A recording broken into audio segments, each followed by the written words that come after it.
It's funny how you can find a silver bullet for the most impossible person. For me, that person was my mother-in-law, Jennifer. She was a storm cloud in human form, a woman who seemed to find her life's purpose in the meticulous critique of my every move. But I discovered her kryptonite, the one person who could turn this roaring lioness into a meek little lamb, her own mother-in-law, my husband Brandon's grandmother, Eleanor.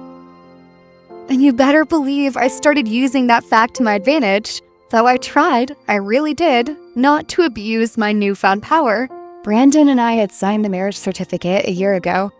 We were drowning in the sweet, intoxicating bliss of newlywed life, but the harsh reality of New York City real estate was a constant, sobering slap in the face. We didn't have our own place, and the thought of flushing our money down the drain on rent for the rest of our lives was a nightmare we weren't willing to accept. So, we made a pact. We decided to swallow our pride, put our dreams of a cozy little apartment on hold, and move in with his parents to save for a down payment on a house. A mortgage felt like a dragon we had to slay, and this was our only sword. My own family's two-bedroom apartment was already bursting at the seams with my parents and two younger sisters. Squeezing two more people in there was simply out of the question. That left Brandon's parents, Jennifer and David, who lived in a spacious three-bedroom apartment in a decent part of the city, just the two of them. It was the logical choice, but the thought of it sent a shiver of dread down my spine. My relationship with Jennifer had been a battlefield from the moment we started planning the wedding. She had a vision of grandeur, a traditional affair with stuffy formal wear, and a guest list that read like a who's who of her social circle. I wanted something intimate, a reflection of who Brandon and I were as a couple. She tried to bulldoze me with her mother of the groom authority, but it was my wedding, my day, and I stood my ground. I shut down her every attempt to hijack our plans. The result? Jennifer spent the entire wedding reception looking like she'd been force-fed a bowl of lemons. Her smile was a tight, painful grimace, a silent testament to her disapproval. I knew, with a certainty that settled deep in my bones, that she was going to make me pay for that defiance. My gut, a finely tuned instrument for detecting impending doom, was screaming at me. And it wasn't wrong. From the day we moved in, the campaign of psychological warfare began. It started with the little things, the tiny, almost insignificant details of domestic life. The way I loaded the dishwasher was wrong. You're wasting water, Chloe, and these plates will never get clean. The way I hung the bath towel was a cardinal sin. It'll get mildewy like that, don't you know anything? The spot where I left my shoes by the door was an unforgivable transgression. My cooking was a constant source of disappointment. The soup was too salty, the pasta was overcooked, the chicken was dry. Every meal was an opportunity for her to sigh dramatically and lament to her son, "Oh, Brandon, honey, how will you ever survive with such a helpless wife?" The unspoken question hung in the air between them. How could her perfect, flawless son have ended up with a walking disaster like me? Brandon, bless his heart, would try to defend me. He'd open his mouth to say something, to tell her to back off, but she'd cut him down with a sharp, "Don't you dare talk back to your mother," and he'd retreat, silenced. Their family dynamic was a bizarre matriarchy, a cult of personality built around the divine and infallible Jennifer. He'd pull me aside later, his eyes full of apology, and suggest we just get a rental. "Forget the mortgage, Chloe." He'd whisper, "It's not worth this." But I was stubborn. I clenched my jaw, dug in my heels, and decided to endure. I wasn't going to let her win. I wasn't going to let her chase us out of our only chance at a future. The concept of personal space was completely foreign to Jennifer. She'd barge into our room without knocking, her eyes scanning every corner, searching for a new flaw to criticize. The first time it happened, I was half-dressed, and the violation of it made my skin crawl. "Maybe you could knock first," I'd suggested, my voice trembling with a mixture of anger and embarrassment. She'd arched a perfectly sculpted eyebrow, a look of pure disdain on her face, and launched into a 10-minute tirade about how this was her apartment and she didn't need to knock in her own home. And I, a little girl playing house, had no right to tell her what to do. She was a real piece of work. This torture had been going on for 3 months. I was starting to fray at the edges, my patience worn down to a single, trembling thread. Then, one evening, my father-in-law, David, made an announcement that would change everything. His mother, Eleanor, was coming for a visit. I saw a flicker of something in Jennifer's eyes, a brief, almost imperceptible shadow of panic. I dismissed it as a trick of the light. My mind, already bracing for impact, immediately went to the worst-case scenario. 2 of them. A tag team of mother-in-laws, ready to peck me to death until there was nothing left but a pile of bones and a pair of shoes they probably didn't approve of. But I was wrong. So wrong. Eleanor, Brandon's grandmother, was a force of nature, but not in the way I'd expected. She was a tiny woman with a wicked sense of humor and a tongue as sharp as a razor blade. She had a twinkle in her eye that told you she didn't suffer fools gladly. The transformation in Jennifer was instantaneous and astounding. In the days leading up to Eleanor's arrival, she became a whirlwind of frantic energy. She scrubbed the apartment from top to bottom herself, muttering under her breath that it was just easier to do it right the first time than to fix my mistakes. Fine by me. I was more than happy to sit back and watch. The apartment gleamed. The air was thick with the delicious aroma of roasting chicken and baking bread. Jennifer's face was stretched into a smile so wide it looked like it might crack her face in two. When Eleanor arrived, she surveyed the apartment with a critical eye, her gaze missing nothing. She ran a finger along a picture frame, found a single, solitary speck of dust, and held it up for Jennifer to see. "Look at this, Jennifer," she said, her voice booming through the silent apartment. "You're letting the place go. What would the neighbors think?" Jennifer's face turned a shade of crimson I'd never seen before. My heart sang. The meal, which Jennifer had spent the entire day preparing, was also subjected to Eleanor's scrutiny. "A little dry, isn't it, dear?" She'd commented on the chicken. "And the potatoes could have used another 5 minutes." Each critique was a dagger to Jennifer's pride, and I had a front row seat to the whole glorious spectacle. It was better than theater. A few days later, I was mopping the kitchen floor when Jennifer started in on me about the streaks I was leaving. Suddenly, Eleanor appeared in the doorway, a tiny, formidable figure with her hands on her hips. "Will you listen to yourself?" she boomed, her voice echoing in the small space. "Little Miss Perfect. You remember when you didn't know which end of a mop to hold? You remember who taught you how to clean a floor? You weren't any better, so stop yelling at the girl." Jennifer turned beet red, mumbled something incoherent, and scurried out of the room. Eleanor patted my arm. "Don't you pay her any mind, dear," she whispered, and I felt a wave of affection for this woman so strong it almost brought me to tears. That evening, over tea, Eleanor regaled us with stories from Jennifer's youth, hilarious anecdotes about her culinary disasters and cleaning mishaps. Jennifer sat there, fuming, but she didn't say a word. She just took it. Eleanor stayed for a few more days, promising to visit again soon. "It gets lonely in that big house by myself," she'd said. "I'll have to come see my son and my grandson more often. Wait for those great grandbabies." After she left, a miraculous peace descended upon the apartment. Jennifer was a changed woman. She was quiet, helpful, almost pleasant. The constant criticism ceased. The nitpicking stopped.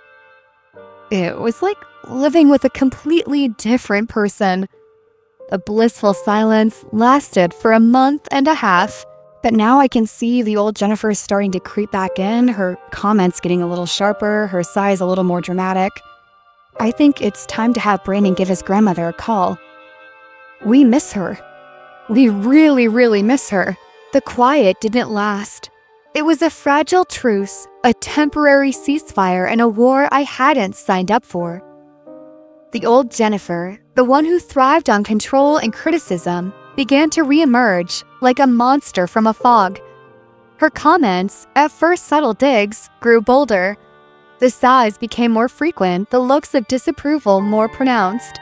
The peace I had cherished was evaporating, and the familiar tension was seeping back into the walls of the apartment.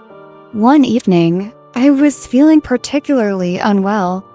A wave of nausea had washed over me at dinner, and I had barely been able to touch the food Jennifer had prepared. I excused myself and went to our room, hoping to lie down and ride it out. A few minutes later, the door creaked open. No knock. It was Jennifer, a look of suspicion on her face. "You're not eating," she stated, her voice flat. "Are you pregnant?" The question hit me like a physical blow. Brandon and I had been trying quietly, hopefully, for a few months. We hadn't told anyone. It was our secret, our little bubble of hope. I hadn't even taken a test yet. I don't know why stammered, caught off guard. "I just feel a little sick." Her eyes narrowed. "You need to be careful, Chloe. A baby is a huge responsibility. Are you sure you're ready for that? You can barely manage a household." The cruelty of her words stole my breath. I felt a surge of anger, hot and fierce. "That's not for you to decide," I said, my voice shaking. "Oh, isn't it?" she countered, stepping further into the room. "You're living under my roof. A baby changes everything. The noise, the mess, the expense. Brandon isn't ready for that. He has his career to think about." The next morning, I took a test. 2 pink lines. A tiny, fluttering joy ignited in my chest, a fragile flame in the cold darkness of Jennifer's disapproval. I showed Brandon, and his face lit up with a smile so pure and bright it could have outshone the sun. We held each other, lost in a moment of shared happiness, a secret world of our own. But secrets have a way of getting out in that house. A few days later, Jennifer cornered me in the kitchen. She had a pamphlet in her hand. I saw the words family planning and my blood ran cold. "I've made an appointment for you," she said, her voice calm, matter of fact. "It's for next Tuesday. David and I will pay for it. It's for the best." I stared at her, uncomprehending. "An appointment for what?" "A consultation," she said, her eyes like chips of ice. "To discuss your options." "My options?" I repeated, the words tasting like ash in my mouth. "I don't need to discuss my options. I'm having this baby." A flicker of annoyance crossed her face. "Don't be naive, Chloe. You're not in a position to raise a child. You have no money, no home of your own. You're living on our charity. This is the responsible thing to do." "Responsible?" I choked out, a wave of disbelief washing over me. "You want me to have an abortion?" "I want you to be realistic," she said, her voice hardening. "This is a mistake. A mistake we can fix." I ran to our room, my heart pounding in my chest. I told Brandon what had happened, the ugly words tumbling out of me in a torrent of tears and outrage. He was furious. He stormed out of the room to confront his mother, and I could hear their raised voices echoing down the hallway. "You can't do this, Mom," he yelled. "This is our baby, our decision." "Your decision?" She shot back. "You're a child playing at being a man. You have no idea what you're getting into. I'm trying to protect you." The argument raged on, a brutal, ugly battle of wills. David, my father-in-law, a man who usually faded into the background, a silent observer in his own home, sided with his wife. "Your mother is right, son," he said, his voice heavy with a strange, weary authority. "You need to listen to her. She knows what's best." I felt like I was trapped in a nightmare. These people who were supposed to be my family were trying to force me to do the unthinkable. They were trying to take away my child. The days leading up to the appointment were a blur of misery. Jennifer watched me like a hawk, her presence a constant, suffocating weight. She would leave articles on the kitchen table about the financial burden of children, about the challenges of young parenthood. She would talk on the phone to her friends, her voice loud enough for me to hear, complaining about immature girls who get themselves into trouble. I pleaded with Brandon to leave, to just pack our bags and go, but he was torn. He loved me, he wanted our baby, but he was also a product of his upbringing, a man who'd been conditioned his entire life to obey his mother. He was trapped between two worlds, and the conflict was tearing him apart. The night before the appointment, I couldn't sleep. I lay in bed, my hand on my stomach, a silent promise to the tiny life growing inside me. I would not let them do this. I would not let them win. The next morning, I told Jennifer I wasn't going. "Oh, yes, you are," she said, her voice dangerously quiet. She grabbed my arm, her fingers digging into my skin. "We're all going." As a family, the car ride to the clinic was silent, the air thick with unspoken threats. I sat in the back, sandwiched between Brandon and David, feeling like a prisoner on my way to my own execution. Jennifer sat in the front, her posture rigid, her eyes fixed on the road. At the clinic, a counselor with kind eyes and a gentle voice tried to talk to me, but Jennifer did all the talking. She painted a picture of me as a lost, confused girl who had made a terrible mistake. She spoke of our financial instability, of our immaturity, of our lack of a proper home. She made it sound like the abortion was my idea, a decision I had come to after careful consideration. I tried to speak, to tell the counselor the truth, but my voice was a strangled whisper. I looked at Brandon, my eyes pleading with him to say something, to stand up for us, but he just stared at the floor, his face pale and drawn. He was broken.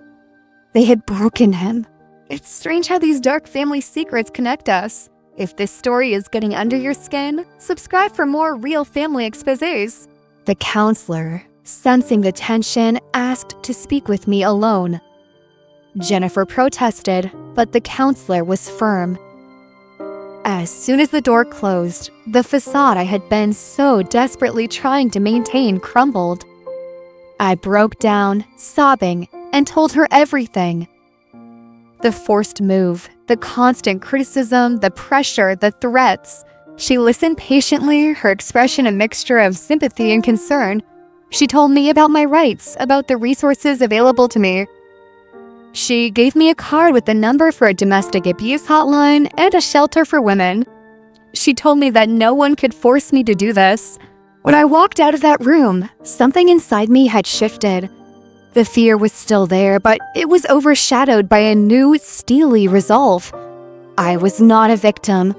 I was a mother, and I would protect my child no matter what.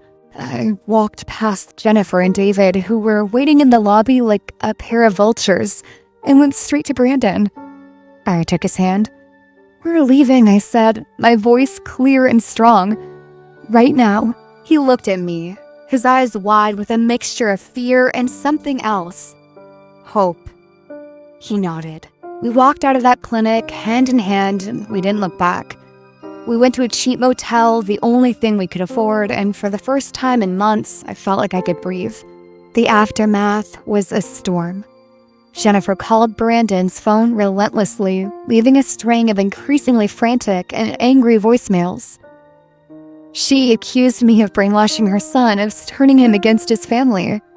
She threatened to cut him off completely, to disinherit him. But something had changed in Brandon, too. The spell had been broken. He saw his mother for who she really was, a manipulative, controlling woman who would stop at nothing to get her own way.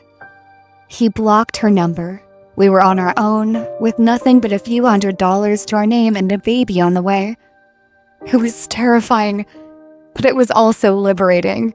We were free. We found a tiny, rundown apartment in a less than desirable neighborhood. Brandon got a second job, working nights as a bartender. I found a part-time job at a local bookstore. We were barely scraping by, but we were together. We were a team. A few months later, our daughter Lily was born. She was perfect. She had Brandon's eyes and my smile. Holding her in my arms, I knew that I would do anything, endure anything to protect her. The first year was a struggle. We were constantly exhausted, constantly worried about money, but we were also happy. We had created our own little world, a world filled with love and laughter, a world where Jennifer's shadow could not reach. Then, one day, about a year after Lily was born, a letter arrived. It was from a lawyer. David, my father-in-law, had passed away from a sudden heart attack, and he had left us something in his will. We went to the lawyer's office, our hearts heavy with a strange mix of grief and apprehension. We hadn't seen or spoken to Brandon's parents since that day at the clinic. The lawyer read the will. David had left the bulk of his estate to Jennifer, as expected, but he had also set up a trust fund for Lily, a substantial one. Enough for a down payment on a house, enough for her college education, enough to give her the future we had been so desperately trying to build for her. And there was a letter from David, addressed to Brandon. "My dearest son," it began. "I know I have failed you. I have been a coward, a man who stood by and watched his wife's cruelty and did nothing.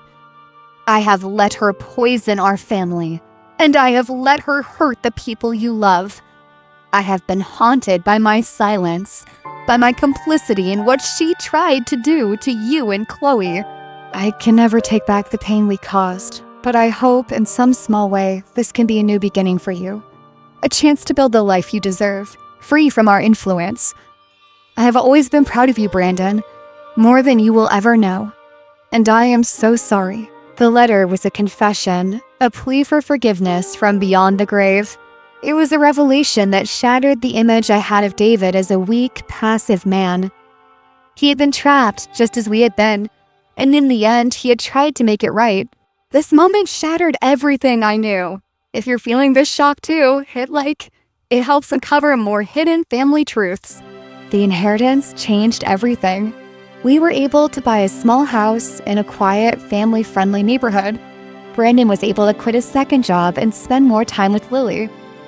I was able to stay home with her, to cherish every moment of her childhood. We were finally, truly on our feet. A few weeks after we moved into our new house, there was a knock on the door. It was Jennifer. She looked older, smaller than I remembered. Her face was etched with grief, her eyes red-rimmed and swollen. She didn't try to make excuses. She didn't try to justify her actions. She just stood on our doorstep and wept.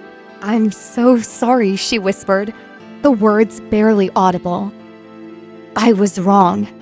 I was so wrong." She told us that after David's death, she had found his journals.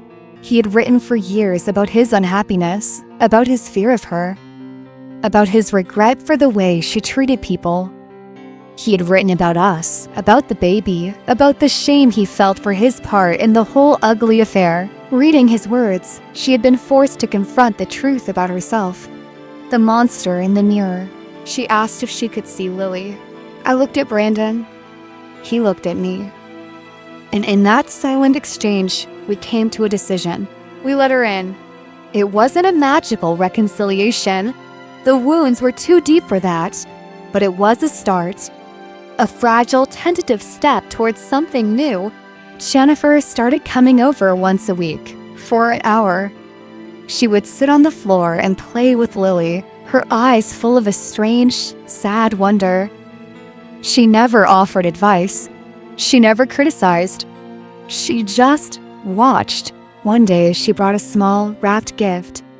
It was a silver locket. Inside, there was a tiny, faded photograph of a young woman with a sad smile. That was my mother, Jennifer said, her voice thick with emotion. She had a hard life. She made a lot of mistakes. And I swore I would never be like her. She looked at me, her eyes filled with a pain so profound it was almost unbearable. But I was, she whispered. I was worse. In that moment, I didn't see the monster who had tried to destroy my family. I saw a broken woman, a woman who was drowning in a sea of her own regret. I still lie awake sometimes, thinking about that day at the clinic. I think about the choice they tried to force on me, the control they tried to exert over my body, my life, my future. And I wonder, what would you have done when they tried to control your body? Share your truth in the comments. Subscribe for more shocking family revelations. Our relationship with Jennifer is still a work in progress. There are days when the old tensions resurface, when a careless word or a thoughtless comment threatens to shatter the fragile peace we have built. But we are trying. For Lily's sake. For our own. We are a family, scarred and broken, but a family nonetheless. We are a testament to the fact that sometimes the most beautiful things can grow from the most painful of beginnings. We are proof that even after the most devastating of storms, the sun can and will shine again